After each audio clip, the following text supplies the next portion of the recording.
Hola, gente amiga del 12. Abordamos el derrumbe en los mercados financieros a partir de esta crisis del coronavirus con el analista financiero Lucas Croce. Lucas, ¿qué está pasando? Fede, ¿cómo va?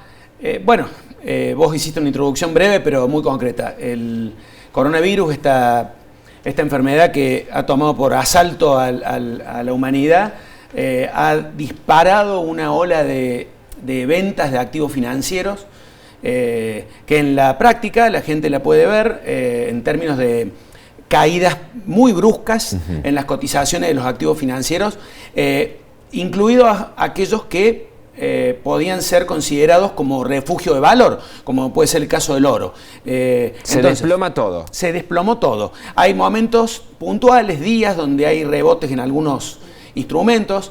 Básicamente los instrumentos que más están soportando este contexto crítico son los bonos del Tesoro americano, por aquello del flight to quality que se llama, o el vuelo hacia la calidad, que ¿qué implica? Que los inversores del mundo salen masivamente de los activos considerados más riesgosos en términos de volatilidad, ¿no? Para ir a los más seguros. Y para concretar esa salida aceptan vender esos activos que tenían en su poder, bajo su titularidad, a precios mucho menores. En esencia, eso es. Exactamente. Toman pérdidas realmente de magnitud.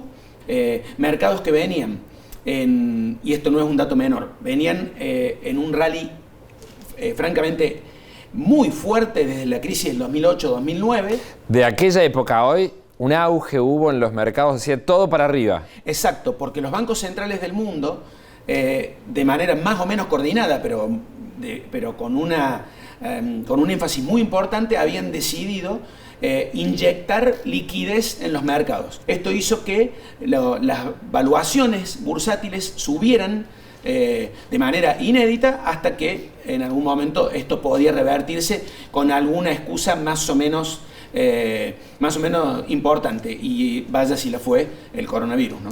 Bueno, Lucas, y a ver, esta reacción de los mercados, en algún punto, ¿es entendible? ¿Tiene lógica? Sí, tiene lógica. A ver, los mercados tienden a exagerar tanto las subas como las bajas. Quizá las subas anteriores también hayan sido un poco desmedidas y habían estirado algunos indicadores que nosotros los profesionales seguimos, lo cual nos había hecho ponernos en alerta porque eso podía terminar. Entonces, hasta que el mundo no sepa cómo va a terminar esto, y además cuándo, la pista la tendríamos cuando sepamos más o menos aproximadamente en qué momento puede haber una vacuna.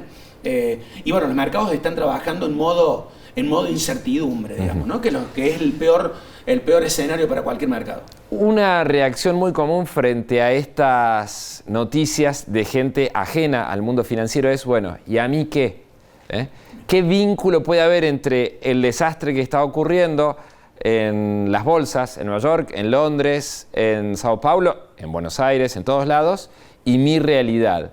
Bueno, ¿cómo se explica que hay un vínculo entre los mercados financieros y lo que se llama la economía real? Bien, el vínculo es muy claro. Los mercados están diciéndonos hoy que los precios de las compañías más importantes del mundo, que son las compañías que cotizan en bolsa, valen mucho menos hoy que lo que valían hace un mes, dos. Casi la mitad en muchos casos. En muchos casos casi la mitad. Promedio, Estados Unidos, mercado más grande del mundo, 25-26%. Han perdido un cuarto de su valor. El promedio, algunas mucho más, como bien decís vos. Entonces, ¿eso qué nos está? ¿Por qué los mercados pricean, como decimos nosotros, usando una palabra que es mitad en español, mitad en inglés? ¿Por qué ponen ese precio?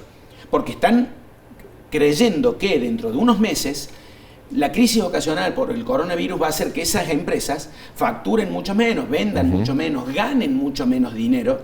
Con lo cual, si todo ese panorama de cada empresa lo sumamos y lo transformamos en una economía de un país o en una economía global, vamos a un escenario muy probablemente de una recesión global, dependiendo de cuánto afecte finalmente el virus y la crisis en las economías globales. Las especulaciones que hay son solo especulaciones por ahora, nadie sabe a ciencia cierta cómo va a terminar esto, pero no habría que descartar que la economía global pierda entre 2 y 4 puntos del PBI en el año 2020, lo cual son trillones de dólares, ¿no?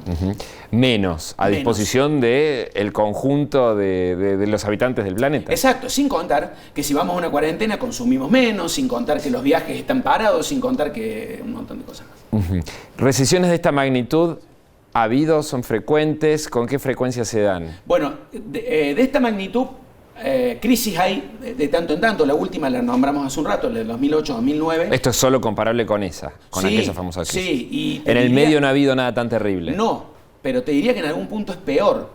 En aquella crisis, la pérdida total en términos de S&P 500 del índice accionario norteamericano fue de el orden del 50%, 50-55%, pero tardó en mostrarla más de un año y medio. Ajá, a lo largo de un año, esa fue la pérdida de valor del promedio de las empresas que cotizan ahí en Estados Unidos. Exactamente. Esta vez tenemos una pérdida ya superior al 25% en un mes.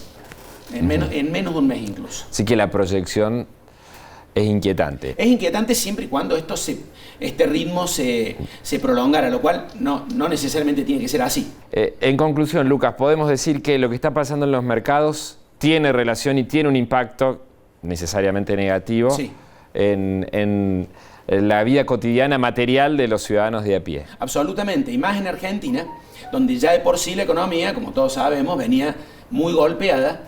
Con sus propias complejidades. Exacto, ya era recesiva, estábamos en medio de un proceso de reestructuración de deuda, que vamos a ver ahora si se puede continuar, si se suspende por un tiempo, o en qué termina, porque en realidad los pagos siguen corriendo, hay pagos muy importantes en dólares para hacer en muy poco tiempo, y si el Banco Central no enfrenta esos pagos con reservas, bueno, no va a haber otra manera de hacerlo, porque hoy el mercado no le renueva deuda a Argentina, y menos en este contexto crítico.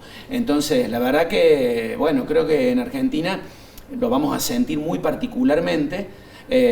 Dios quiera que la crisis del virus no sea de la magnitud de lo que está pasando en Italia o en España, pero aunque fuera mucho menor, al caer en una economía ya muy golpeada, el efecto económico puede ser bastante negativo.